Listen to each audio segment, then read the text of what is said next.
tac map and choose when to deploy from the aircraft. The white circle on your tac map shows where the gas flows.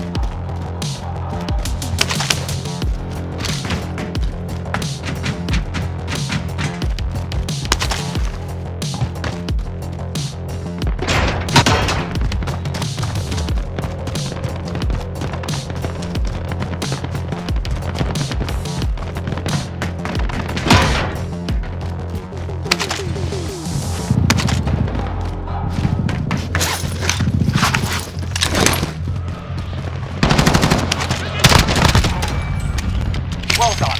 The upper right part of your HUD shows how many enemies remain.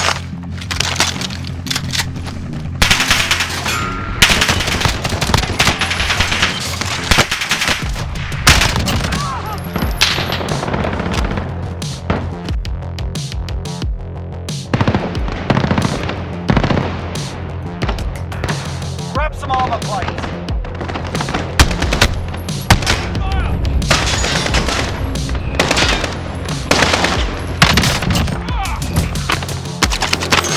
Cash can be used at buy stations to buy kill streaks and other special items.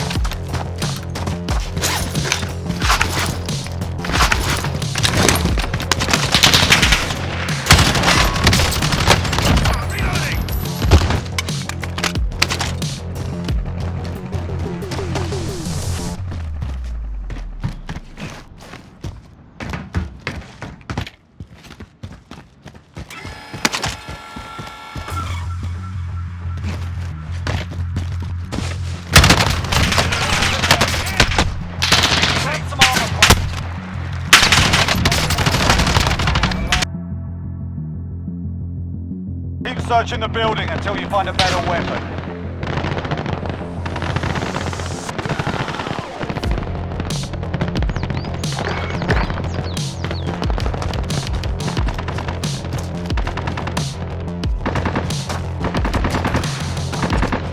You need a weapon, soldier. Find one.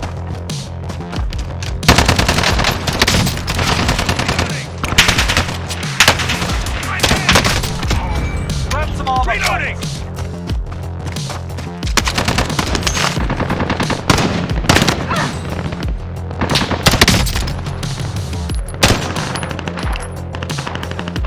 Reloading! Reloading! Well done. The upper right part of your HUD shows how many enemies remain.